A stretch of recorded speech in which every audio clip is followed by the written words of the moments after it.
कि माँ से बढ़कर के कोई भी सबसे पहली जगत में पूजनीय और श्रेष्ठ गुरु माँ है। इसलिए उन दुर्बुद्धि, उन दुराचारी, उन नरकगामी पुरुषों की क्या बात करें जो अपनी माँ के ऊपर हाथ उठा देते हैं, जो अपनी माँ को कटु वचन कहते हैं। माँ जैसा 9 महीने गर्भ में रखा, इसके बाद हमारा कितने वर्षों तक मलम फेंकते रही, अपने रक्त को दूध बनाकर हमें पिलाकर पोषण करती रही। उस माँ का जब सेवा करने का अवसर आता है, अनाथ आश्रम भेजा माना तो 10 लाख रफ 1.5 लाख रुपया जमा कर देगा। नाथ आश्रम में उनकी खूब सेवा होगी।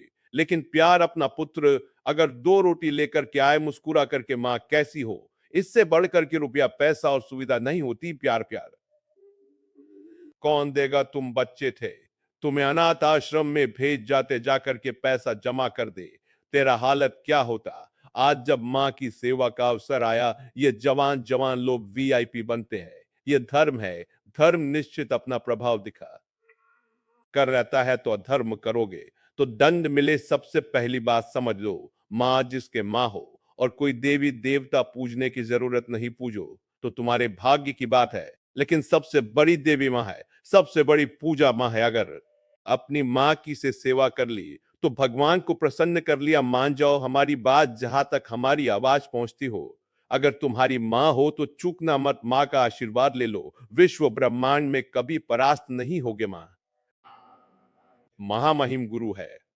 हाँ, अगर आप वृंदावन वास करते हो, अपनी माँ को पास रखो। जैसी भी परिस्थिति हो, उस परिस्थिति से अपनी माँ की सेवा करो, अपने पिता की सेवा करो। सन्यास लेने पर वो पिता सन्यासी बालक के साष्टांग दंडवत करेगा, लेकिन वह बालक अपनी माँ को साष्टांग दंडवत करेगा। यह बहुत बड़ी महिमा माँ की है। पूज्य बाबा कह रहे हैं, इसलिए माँ को इस मनुष्य लोक में प्रथम देवता, प्रथम गुरु मानना चाहिए। माँ देव व हमारा वेद कहता है, और पितृ देवो भव, अपने माता पिता की जिसने सेवा नहीं की, आज्ञा नहीं मानी, मनमानी आचरण किए, वो कभी सफल नहीं हो सकता, किसी भी मार्ग में सफल नहीं हो सकता। पूरा जीवन रुपया कमा करके अपने बेटे को बाबूजी बनाना चाहो।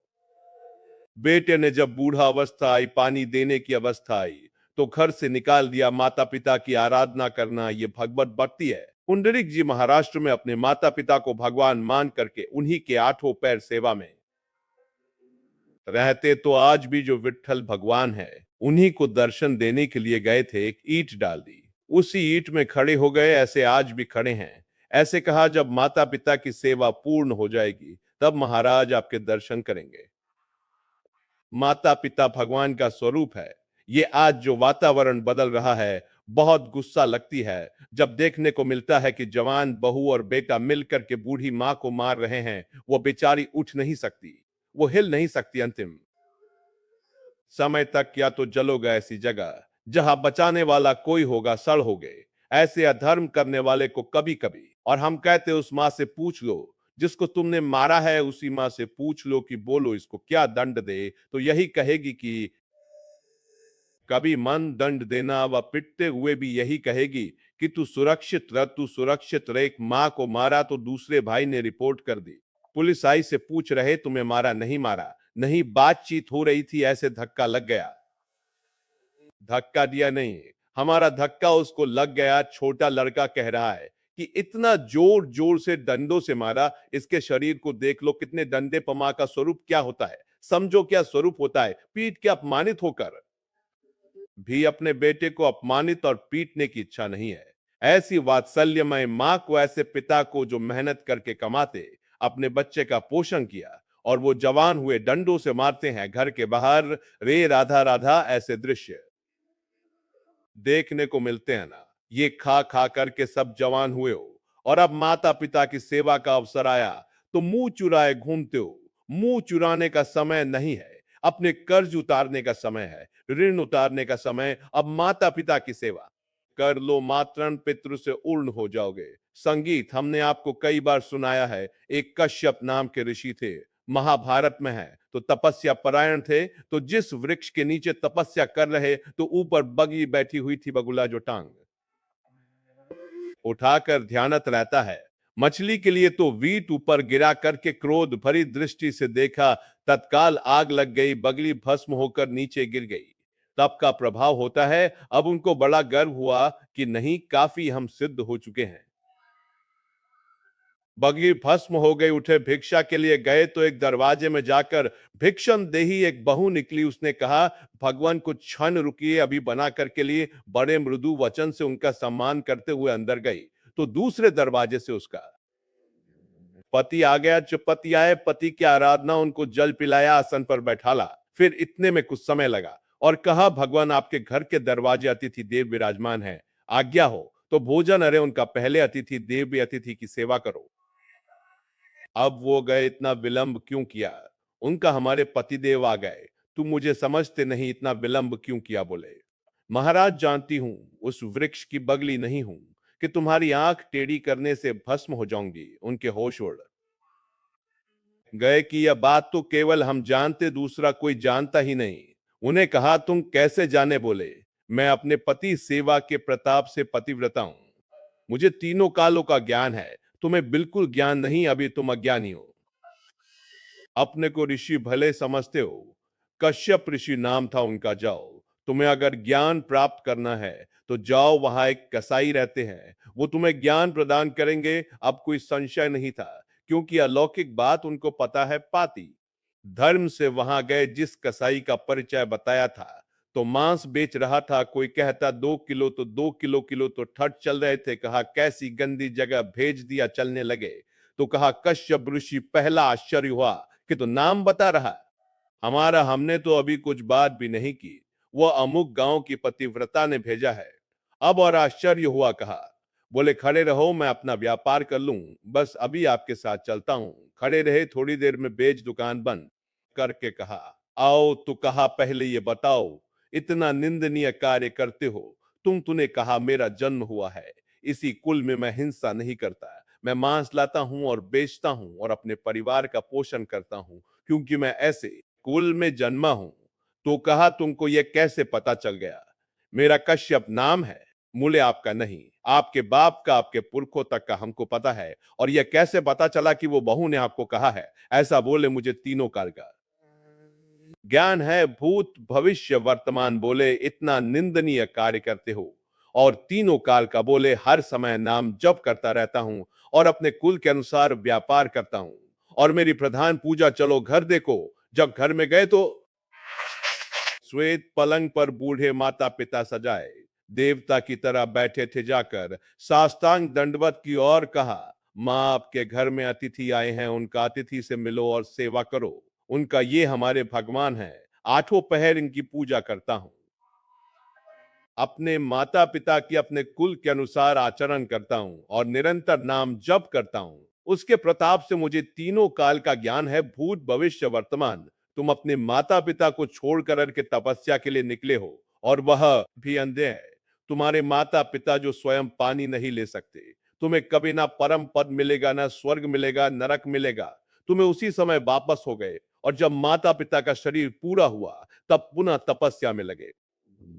माता पिता भगवान का स्वरूप है। स्वयं प्रात काल उठी के रघुनाथा, मात पिता गुरु नव माथा। अपनी माता, अपने पिता, अपने गुरुदेव के चरणों में स्वयं राम जी महाराज मस्तक रखते थे। प्रातकाल उठ करके सबसे पहले अपने माता पिता की जो आज्ञा का उल्लंघन करते हैं, उन्हें कभी सद्गति प्राप्त नहीं होती।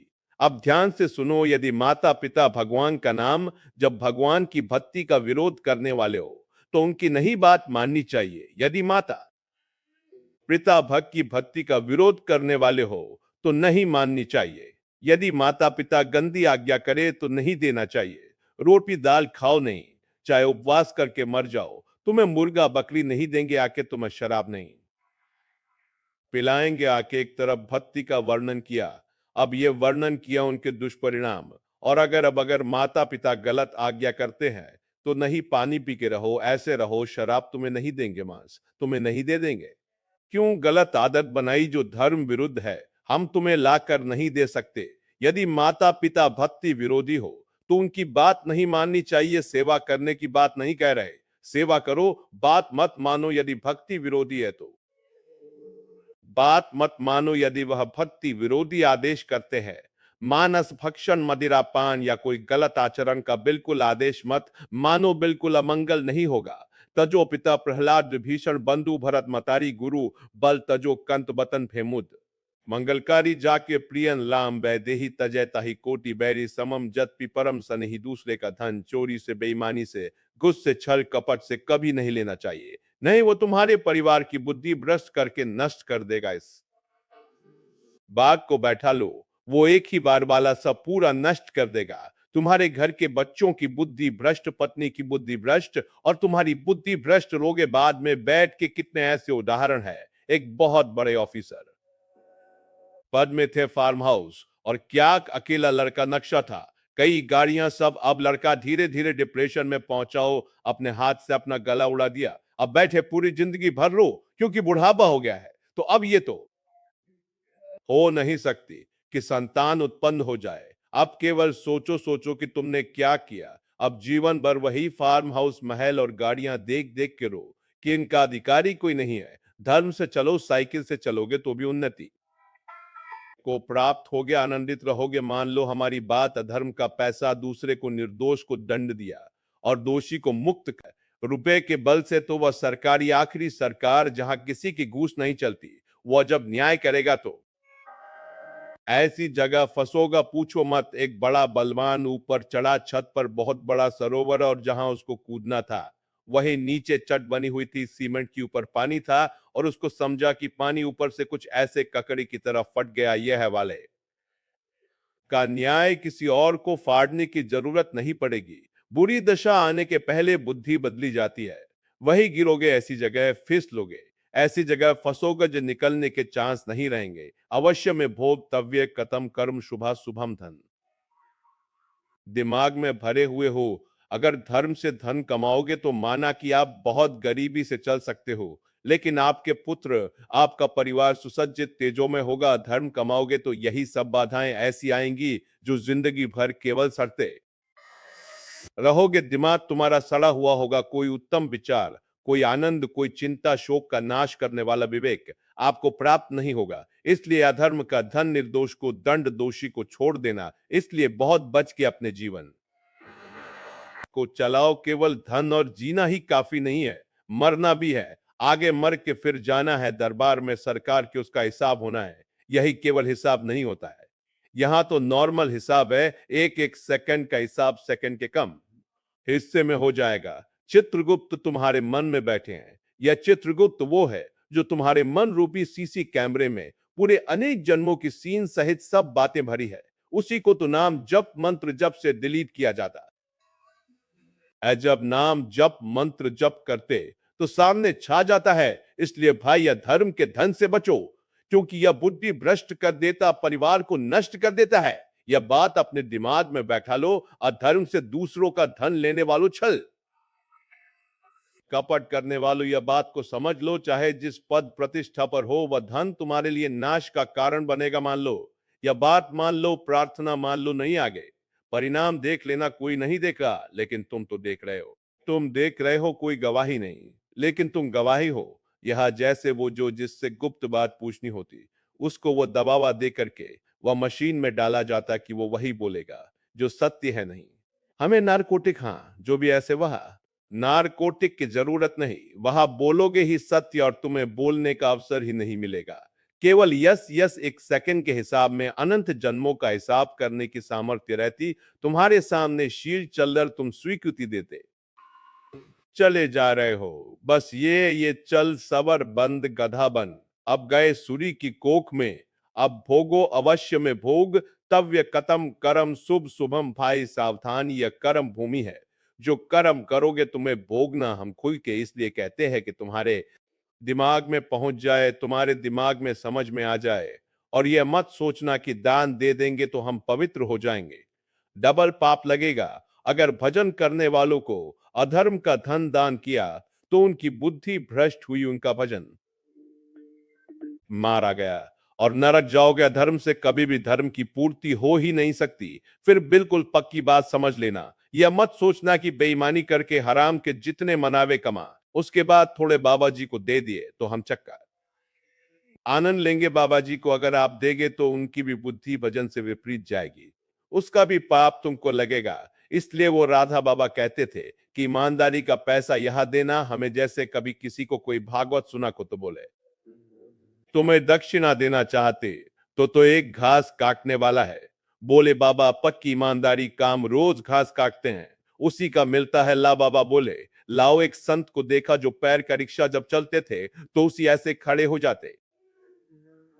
ला बाबा हम गरीब आदमी। बोले ला तू 50 पैसा दे देता या 1 रुपया, वही बस कि वह पसीना चुआ रहा है, मेहनत कर रहा है। वह 50 पैसा 1 रुपया दे। आजकल प्राय लोग शर्ट कट से धनी बनना चाहते हैं, कितने जन आत्महत्या कर रहे।